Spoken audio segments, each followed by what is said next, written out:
Hello everyone, welcome to Tadhastu and welcome to my class wherein we are going to do the daily current affairs MCQs and MCQ start करने से पहले हम क्या करेंगे, information देंगे. Yes ma'am, information. कौन सा information? So information is BA MA plus diploma, BA MA diploma plus UPSC preparation और only UPSC preparation. आप कोई भी जो है वो कर सकते हैं and ये सारी की सारी जो है वो 24 जुलाई से स्टार्ट हो रहे हैं, तो you can join this.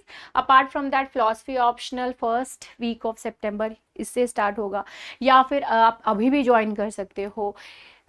S A enhancement programme जो है 16 जुलाई से स्टार्ट हो रहा है, ऑनलाइन ऑफलाइन दोनों ही है, आप इसको भी ज्वाइन कर सकते हैं. स्कोर एनरिचमेंट प्रोग्राम जो है फिलॉसफी का, so you can join this one as well.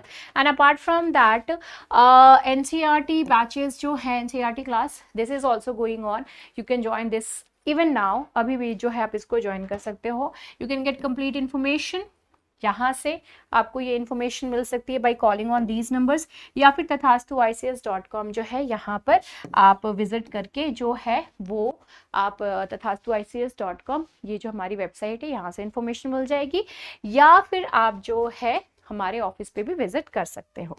Okay, so this is what it is. Now let's move on with the very first question.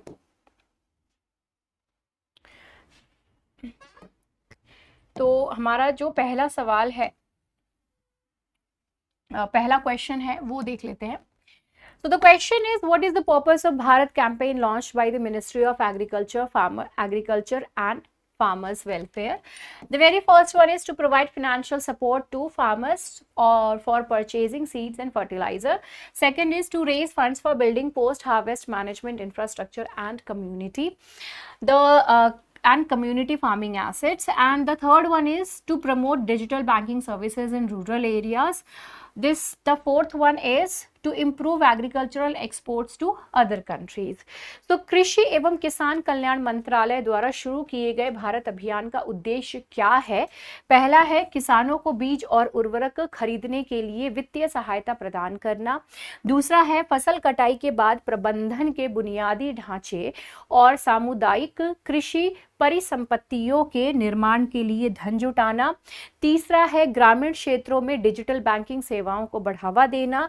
And चौथा है अन्य देशों को कृषि निर्यात में सुधार करना. अभी इसको बताना है, इसमें कि आपको बताना है कि इसमें करेक्ट आंसर क्या है. That is the option B. And option B क्या है? To raise funds for building post-harvest management infrastructure and community farming assets. So this is what is the answer. ठीक है. अब ये जो भारत कैंपेन है इसका एम क्या है? 7200 करोड़ रुपीस, यानी कि 7200 करोड़ रुपीस का जो फंड है इसको रेज करने की यहाँ पर हम लोगों ने ठानी है. To support the agri infra fund, agri infra fund यानी कि AIF. इस फंड को सपोर्ट करने के लिए हमको इतना पैसा जो है वो चाहिए. एंड इतना पैसा किस लिए चाहिए? ताकि ये जो पोस्ट हार्वेस्ट मैनेजमेंट इंफ्रास्ट्रक्चर है हम उसको डेवलप कर सके, उन सारी चीज़ों के लिए. Right. Now the next question. Next question है, consider the following statements related to the Hulog gibbon. ये जो है हमने कल ही किया तो आप लोगों को पता होना चाहिए. ठीक है. पहला यहाँ पे स्टेटमेंट कह रहा है the Hulog gibbon is the only ape species found in India. Second one is the main threat to the Hulog gibbon in India is illegal wildlife trade. The third one is the Global Gibbon Network aims to promote conservation policies only for gibbons found in India. तो यहाँ पर जो है 3 statement दिए हुए हैं. हुलॉग Gibbon Bharat में पाई जाने वाली एकमात्र वानर प्रजाति है. दूसरा है भारत में हुलॉग गिब्बन के लिए मुख्य खतरा अवैध वन्य जीव व्यापार है. तीसरा है ग्लोबल गिब्बन नेटवर्क का लक्ष्य केवल भारत में पाए जाने वाले गिब्बन के लिए संरक्षण नीतियों को बढ़ावा देना है. ओके, तो आप बताइए कि इसमें से कितने स्टेटमेंट सही हैं? तो सिर्फ एक ही स्टेटमेंट यहाँ पे सही है.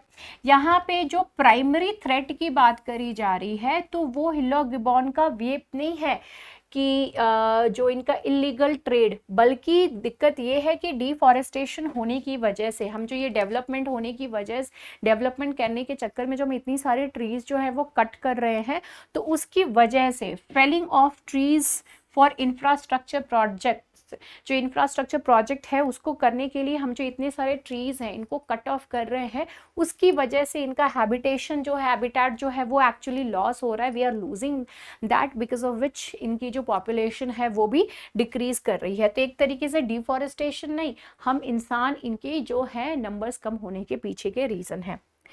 तीसरा स्टेटमेंट जो है वो यहाँ पे गलत है, क्योंकि ये ग्लोबल गिब्बन नेटवर्क अगर सिर्फ इंडिया के लिए होता तो ग्लोबल नाम क्यों होता, ये तो सिंपल सी बात है, ठीक है। तो इनका मेन एम है to protect and conserve gibbons and their habitats worldwide by promoting participatory conservation policies and that of the actions. So global नाम ही पड़ा है भाई, ऐसा थोड़ी है कि सिर्फ सिर्फ जो है ये इसी की वजह से इंडिया के जो एनिमल्स हैं, ये जो गिब्बन है, सिर्फ उसी के लिए ही ये किया जा रहा है, ऐसा कुछ नहीं है, ठीक है। चलिए, now the next question over here,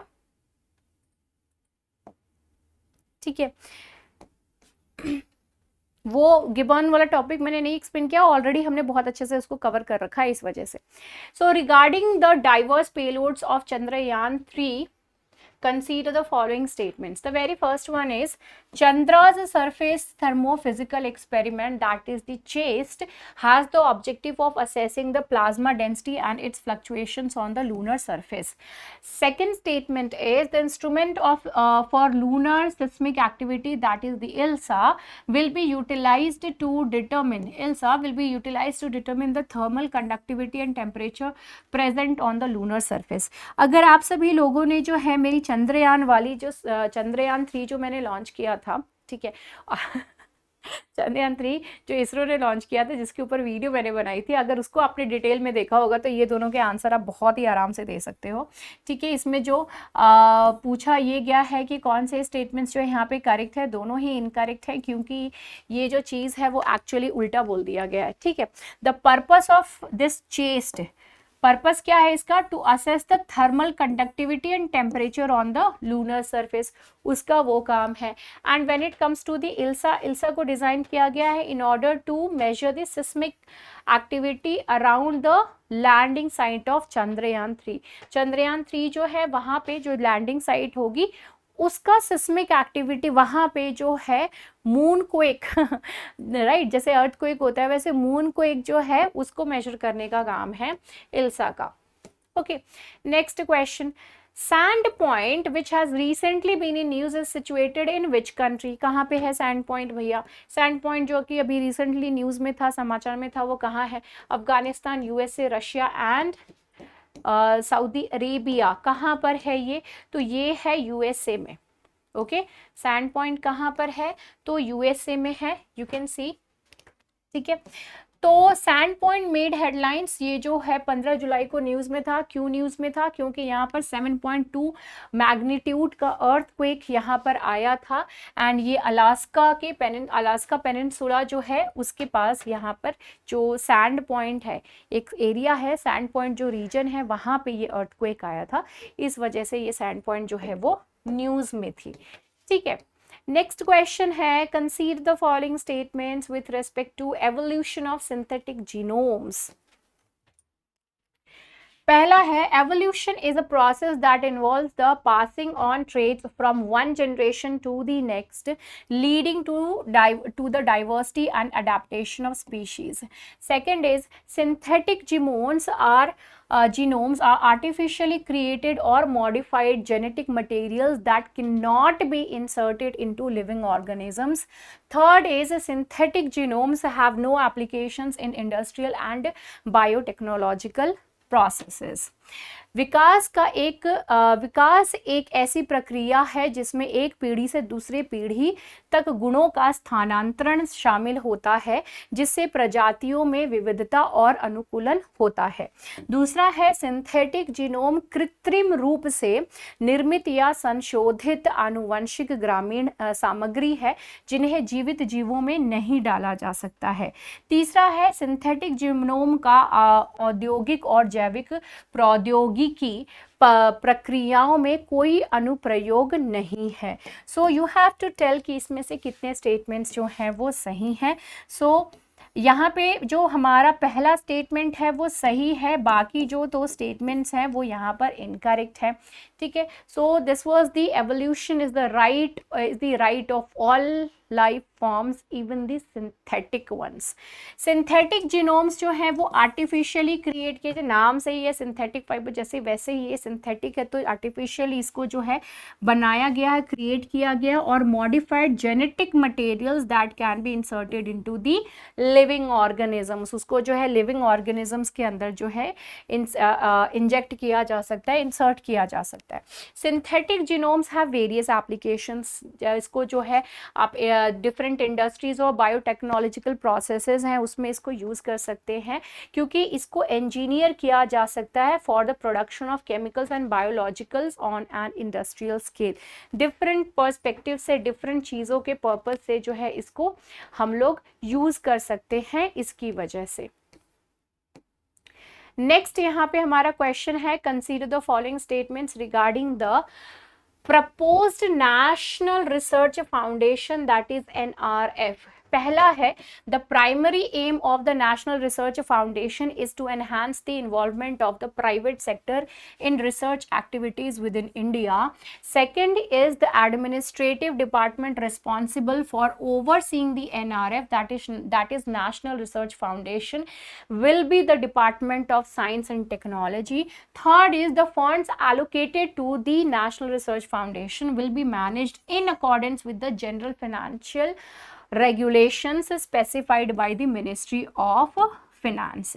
तो कितने स्टेटमेंट्स यहाँ पे सही हैं? तो यहाँ पे ऑप्शन बी यानी कि सिर्फ दो ही स्टेटमेंट्स जो है वो सही है, और तीसरा स्टेटमेंट जो है वो यहाँ पर गलत है, क्योंकि ये अभी प्रपोज्ड ही किया गया है। Okay, and it is a novel centralized entity dedicated to financing research activities। नाम से ही पता चल रहा है नेशनल रिसर्च फंड। ठीक है, तो नाम से कि इसमें क्या है, रिसर्च करने के लिए फंड जो है उसकी बात यहाँ पर हो रही है। ठीक है, चलो now let's move on to the next question, that is consider the following statements regarding BIMSTEC. BIMSTEC से रिलेटेड है यहाँ पर ये क्वेश्चन। पहला कह रहा है, BIMSTEC is an economic bloc that was established through the Bangkok declaration in June 1997।